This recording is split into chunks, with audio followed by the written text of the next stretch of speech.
विक्रम जी, एक चीज़ अभी मैं आपसे और जानना चाहूँगी कि जैसे कि बातें चल रही हैं उस दौर की जब आपने शुरुआत की थी, तो उस समय का कोई मज़ेदार किस्सा आपको याद हो, कोई ऐसी इंटरेस्टिंग सी मेमोरी हो आपके पास जो आप हमारे साथ, हमारी ऑडियंस के साथ शेयर करना चाहें, जिसके बारे में सोचकर अभी भी आपको खुशी मिलती हो, आपके चेहरे पे एक हंसी आ जाती हो, कोई भी ऐसी बात जो अहमियत रखती हो आपके लिए? हंसी आने वाले किस्से तो बहुत हैं, जिससे आनंद नहीं होता है, थोड़ा सा दुखी होता है, लेकिन करे क्या।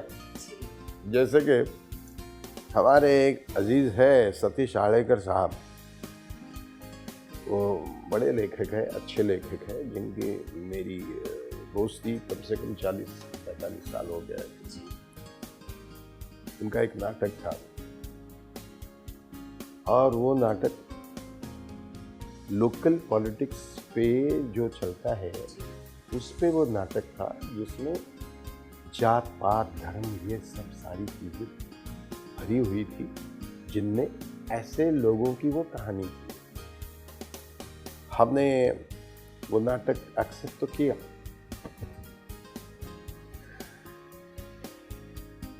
उससे पहले 7 साल हम ये एंटरटेनमेंट इंडस्ट्री से हम निकल गए। हमने सोचा कि हमको नहीं रहना है, लेकिन सतीश आड़ेकर साहब का हमें फ़ोन आया कि विक्रम, वी आर फ्रेंड्स, कम से कम सुनो तो सही मैंने क्या लिखा है। नाना पाटेकर, मैं, विजय, डॉक्टर विजय मेहता, ये वो हम सभी लोग हमने सुना नाटक, मुझे ठीक लगा। फिर जिस वजह से मैं उससे पहले 7 साल, 7.5 साल एंटरटेनमेंट इंडस्ट्री से दूर गया था, खुद के लिए, कुछ सीखने के लिए, पढ़ने के लिए, वो जो कारण थे उन कारणों को मैंने पहले तबाह कर दिया प्रोड्यूसर के साथ बैठ के। जब उसने हाँ बोला तब मैंने एक्सेप्ट किया। खैर, अब नाटक का विषय जो है वो ये है कि पॉलिटिक्स, लोकल लेवल पे जो पॉलिटिक्स चलता है, जात पात धर्म उपजात, इंसानियत का खात्मा, ये सारा तभी वहाँ से शुरू होता है, बाद में दिल्ली पहुँचता है, बाद में दुनिया में पहुँचता है। तो नाटक अच्छा था, डिफिकल्ट था। हम जिस कंपनी में उस नाटक को लेके हम काम कर रहे थे, उस कंपनी को कोई लेना देना नहीं था कि ये आज का कॉन्ट्रैक्ट हम किस दूसरे लोगों को दे रहे हैं। हमारे जो ग्रुप था उसमें विनय आप्टे था, अब नहीं है वो हम में, ईला भाटे थी, सयाजी शिंदे था और बहुत सारे लोग थे, सचिन खेडेकर था। It was his beginning, Ila Bhate is beginning, almost Vinay Apte का भी बिगिनिंग था। I was the only person who was known. अब इसमें ईला भाटे बहुत ही स्ट्रिक्ट है।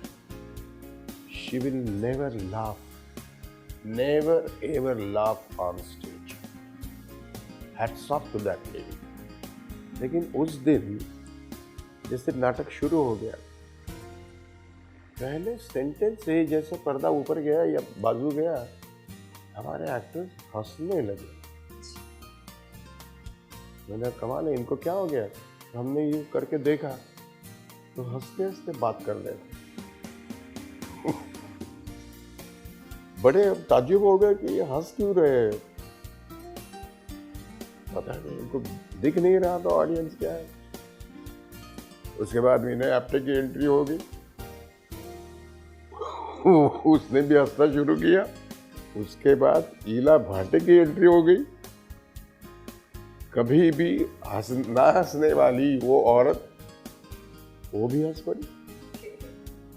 और मैं तो इतना नालायक एक्टर हूं कि मुझे हंसी बिल्कुल कंट्रोल नहीं कर सकता हूँ।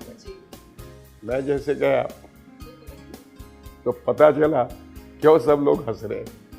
वो नाटक, वो विषय, और सामने गधे, कुत्ते, मुर्गियाँ, वो क्या कहते, 3 पत्थरों पे चूल्हे लगा के, बर्तन लगा के, वो जो हाँ वो मजदूर बंजारे जो है, लोग जो होते हाँ, हैं जी।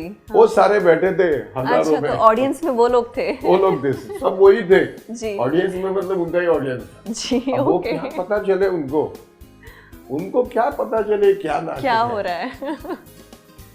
उनको अभी कोई अपने बच्चे को एक फटका मार रही है, खाना खा रही है, कोई मतलब वो अपने में लगे हुए थे, अपने में बिजी अपने थे। में, हाँ, they were busy। कोई कुत्ते को एक छड़ी से मार रहा है, कोई गधे को। वाकई में सोच के ही हमें हंसी आ रही है।